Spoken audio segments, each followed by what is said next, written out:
বা armed forces লোকদের বিচার কেবলমাত্র আন্তর্জাতিক অপরাধ ট্রাইব্যুনালেই হতে পারবে। আমরা যেটা বলেছি যে আমাদের কাছে যে ধরনের এভিডেন্স আছে সেগুলো কোনো বিচ্ছিন্ন এভিডেন্স নয়, এগুলো অকাট্যভাবে প্রমাণ করার মতো একটা অকাট্য প্রমাণ শৃঙ্খল, যার মাধ্যমে আমরা এই বিচারটাকে অত্যন্ত স্পষ্টভাবে প্রমাণ করতে পারবো এবং দুনিয়ার যে কোনো আদালতেই যা হোক না কেন এই সাক্ষ্য প্রমাণের ভিত্তিতে অপরাধীদের সাজা নিশ্চিত করা সম্ভব।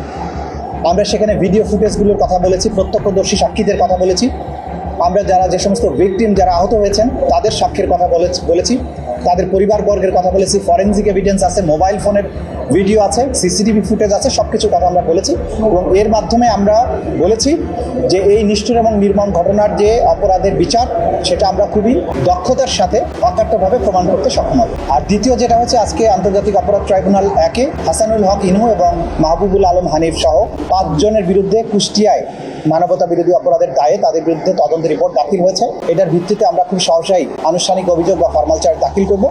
আগামী 29শে সেপ্টেম্বর এই ফরমাল চার্জ দাখিলের জন্য তারিখ নির্ধারণ করা হয়েছে। ট্রাইব্যুনাল প্রশ্ন তুলে তারা নানান বিষয়ে জানার জন্য প্রশ্ন করতে পারেন, কিন্তু এটা জাজমেন্টের মধ্যে উল্লেখ করার প্রয়োজন নেই, কারণ আইন এতটা স্পষ্ট যে এই আইন ইন্টারন্যাশনাল ক্রাইমস ট্রাইব্যুনাল অ্যাক্ট 1973 এটা মূলত তৈরি করা হয়েছিল আর্মড ফোর্সের লোকদের বিচার করার জন্য। পরবর্তীতে কিন্তু অ্যামেন্ড করে আরও কিছু উপাদান এখানে যুক্ত করা হয়। সুতরাং এই প্রশ্ন তোলার সুযোগ নেই যে international crimes tribunal act armed ফোর্সেসের লোকদের বিচার করতে পারবে কিনা। এটা অকাট্যভাবে প্রমাণিত এবং আইনের প্রত্যেকটা ধারা উপধারা উল্লেখ করে আমরা ট্রাইব্যুনালকে দেখিয়েছি যে এই আইনটা মূলত আর্মড এবং অক্সিলিয়ারি ফোর্সের বিচারের জন্য। সেই কারণে বিভিন্ন বাহিনী, বাংলাদেশের রাষ্ট্রীয় যত বাহিনী আছে, গোয়েন্দা সংস্থা আছে, পুলিশ বাহিনীর বিভিন্ন সেগমেন্টের কথা আলাদা আলাদাভাবে এই আইনে উল্লেখ করা হয়েছে।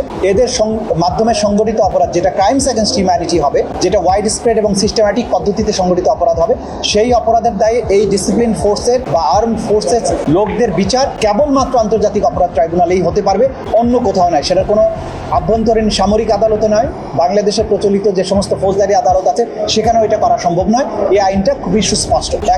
একই অপরাধ যে জুলাই আগস্টে কুষ্টিয়াতে 7 জনকে হত্যা করা এবং আরও আহত করা যায়, আন্দোলনকারীদেরকে গুলিবর্ষণ করে আহত করা, তারা নিজেরা হুকুম দিয়ে আওয়ামী লীগ, যুবলীগ, ছাত্রলীগ 14 দলের নেতাকর্মীরা সহ পুলিশের সহায়তায় এই লোকদেরকে হত্যা করা হয়েছে সেই ব্যাপারে এবং আহত করা হয়েছে সেই ব্যাপারে তাদের বিরুদ্ধে অভিযোগ এনে তাদের বিরুদ্ধে তদন্ত রিপোর্ট দাখিল করা হয়েছে। তদন্ত রিপোর্টের পর্যালোচনা সাপেক্ষে চিফ প্রসিকিউটর আগামী 29 তারিখের মধ্যেই তাদের বিরুদ্ধে আনুষ্ঠানিক অভিযোগ দাখিল করবেন এই আন্তর্জাতিক অপরাধ ট্রাইব্যুনালে।